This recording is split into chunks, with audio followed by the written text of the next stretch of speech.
Beloved brothers and sisters, good morning.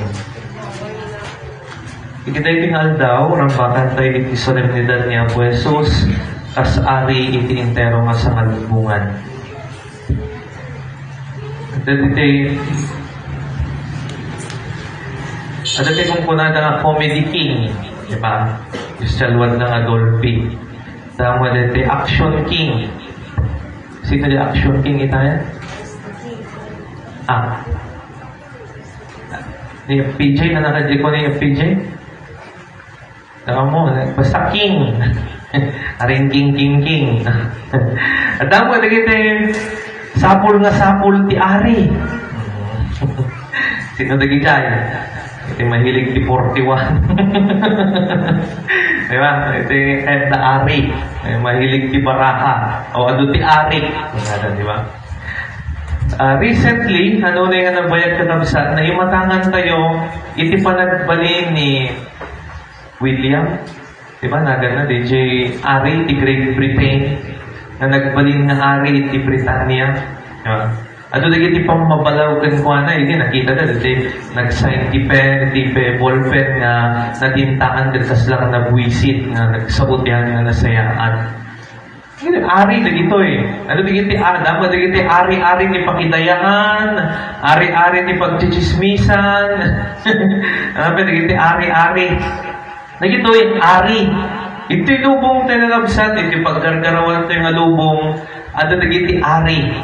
Ito ko na tayo nga ari ti may isang pagilian, ari ti may isang lugar, di ba? Di jay. At di jay. Kung dumagan na pwede, Shakti ari dito yung pagtaangan. Kung pwede, Shakti ari dito yung barangay. Kung pwede dito dahil duma. Ari da. Sige, let's give them the honor. Nga awagan na ti bagbagita nga ari. Let's give them the glory. Na sige, ari kayo, awagan nyo ti bagbagiyo nga ari. Pero dito kanta iti ari ti Great Britain. Long live the King, God bless the King. So meaning, dawdawatan damot lang ti panang bendisyon ti Dios iti ari da. Meaning to say kakabsat, di nga ari, digiti ari dito yung lubong, there is one at dapat tinangat-ngato na misuda. Iso ni Kristo nga Diyos. Kasi they are still asking for guidance and blessing kan kuana. Di nga may kakabsat tinagdumaan na nga dagiti ari dita, ari nga nailubungan lang. Kat ni Apo Jesus, ari dagiti amin nga ari. Diba nga, hindi na yan at isuna kat rinegalwan dagiti mamasirib, iti insenso, mira, kan balitok. And that gold, some of aduti mangibaga o pagbaga tayo, na DJ balitok na naisagot ka na Apo Jesus, kung simbolo, ti kinaari na. Nung ti kinaari namin ni Apo Jesus, kakabsat kat ithan na kasla ka dagiti daddo mga ari, nga mutay mo. Dagiti daddo mga ari, Serbian, ado dagiti guardiana, baka pa nag-guardian ni Sir Rizal, no, alaan na. Ado dagiti pasurot na, dagiti handay palubos nga aglenget, handa pulos nga matapukan, palubos nga matapukan, tinapan na, magbagkatan na, aglugan, tinakabinbintas nga pagluganan. Haan namin nga kasi kinaari ni Apo Jesus. Nung kinaari ni Apo Jesus, tayo pasig na ayat, doon pasig na panagserbi na naariyan, na pagarian. Di pagarian ni Apo tayo so Kristo. Kaya ti pagarian ni Apo so Kristo nga aring ibagbaga tayo, at da iti may isang abilin, may salaang tibilin na mandato, na agpaay kada tayo amin. May salaang tibilin kan mandato, ti ari tayo nga ni Apo Jesus, anya din chay, ayak, ano di ba? Agiin nayat kayo, akas iti panagayat ko kada tayo. At kami ti jayan, di pa nagtulong ti pada nga tao, panagtulnog iti Diyos, ibilbilin ti Diyos, na isam up aming iti may-maysa, isulit iti ayat. Ayat iti pada nga tao, kun ayat kun ni Apo Diyos. Nagito nga dua ayat iti pada nga tao kun ayat kun ni Apo Dios haan nga mabalin nga pagsinaan Haan mo mabalin nga kunaan nga ay ayatan ni Apo Dios. Ngam haan mo mo't nga ayatan ti padam nga tao. Kasi ti kunana nga rod, no inaramid mo kadagiti kanunumuan, kadagiti kakabsat ko, inaramid mo mo't kanya. So no, haan mo nga inayat, itipada nga tao, haan mo mo't nga inayatan ni Apo Dios. Kat no ibagang nga ay ayatan, itipada nga tao, nung di mo mo't ayatan ni Apo Dios, incomplete lang takakabsat. Kasi ti pagkubwayan ti amin nga ayat, imbag kan kaasi kat ni Apo Dios. Isod ka po na nga dito nga ayat itipada nga tao, kan ayat kan ni Apo Dios, they goes together and they are inseparable. Yan po na tayo. Haan pulos nga mabalin nga pagsinaan. Tinanggad ko nga na alak nga panangiladawan na, nanggad ko nga panangiladawan iti ayat ti Dios, kan ayat itipada nga tao, kat iti kanumay sa kalakay, inayaban na diti ako una nga mapan agkalak. Kat iti bilog, uno din ti bangka nga po natin, di ba? Duwa ti sagwan na. Duwa ti sagwan. Di ba? Amoy ti sagwan ng ibagbaga. Daon. Sino man di makaamo. Dito amo ata, one time di higit ba iba. Ano din pagkaon. Agsumbangir di dyan. Kat simbolo ka no di may isa, kat ayat ti Diyos, ayat itipada nga tao di may isa. Kat kung nakano di dyan apo ko, luno ka sa nung arod na, madimabalin na, may salagtan si pagsagwan mo. Impadas di lakay, dilakan may sa tipagsagsaguan na, anak na pasama, agpulpuligos dalagtan iti ayanda, haandan nga makaadayo. Sa kasi kano iti ladawan ti panagayat ti Dios kan iti pada nga tao. Numay salaan ti ayatom ti Dios laeng hangka nga makaadayo. No ti pada nga tao lang ti ayatom haang kamot nga makaadayo. Agpulpuligos ka lang ta iti ayat mo. Ngum no ayatom nga agpadpada Dios kan tipada nga tao, sagsagwan ka, makaadayo ka, makapan ka iti panganap. Kasi nga ti panangiladawan ti ayat ti Dios kan tipada nga tao that are inseparable. Haan nga mamahang nga mapagsinan iti panagbiag ti tao. Ngarod ti ni Apo Jesus ari. Amo ti deta. Iti kun na tayo, agari ni Kristo iti puso, panunod tayo. Tapno agpadlegi. Kung kasano nga ron tikaharin ka na tayo, ano nga ron tikaharin ka na tayo tagtang mga rambak, iti kinaari ni Apo Jesus, iti dayto yung aldaw. Yes, we say, ari ni Kristo.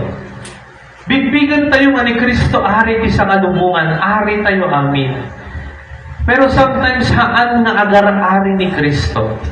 Haan nga agar-ari iti panagbiag tayo, ti kagimungan tayo, kanti lugar tayo ni Kristo.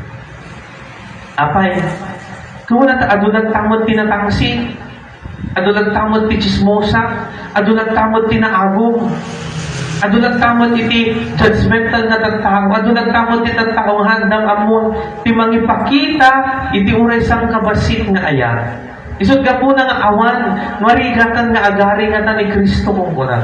No kastoy, iti panahon ti lockdown siguro mamatiak, agar-ari ni Apo Jesus. Yung tatanalpasan ti lockdown, nalipadan tayo ti kinaari ni Apo Jesus. Apa because we need to do something else. Ado na iti banbanan.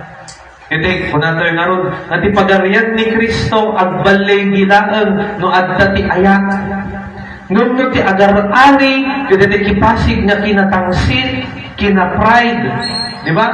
Nuhan tayo nga amo, tinasaya at kapag nakirelasyon tayo, hindi pada tayo nga tao, haan pulos nga agari, agbalegi ti pagarian ni Kristo. Nung nga amo tayo nga ayatan ti pada tayo nga tao, amo tayo nga ayatan ti Dios. We know how to respect other people. Diba? Asa no na, kumbidar ka, may kaytoy, kumbidar ka. Di kamot nga istimaran nga nasayat, nagadumot di alibay. Di ba? Pagparkingin mo, tinakadada yung tikabsan mo, kasano nun. Pag namot, may 1 kilometro, tapos makadanan, di pagpadayaan. Ayan day, no? Panangiruruman. Di ba? Ito simbahan tayo. Parokya tayo, ito simbahan tayo. Pinatakder tayo dahil nga pagmisaan. Pinatakdol tayo, pagpapintasan tayo, nagtitinulungan tayo, nung panawan tayo. Agayat ni Kristo. Di ba? Paano tayo kanapsa? At ayat ka na tayo? Or we are just being selfish? Baka diyan aming kayat ni Apo iyan na Apo Pading.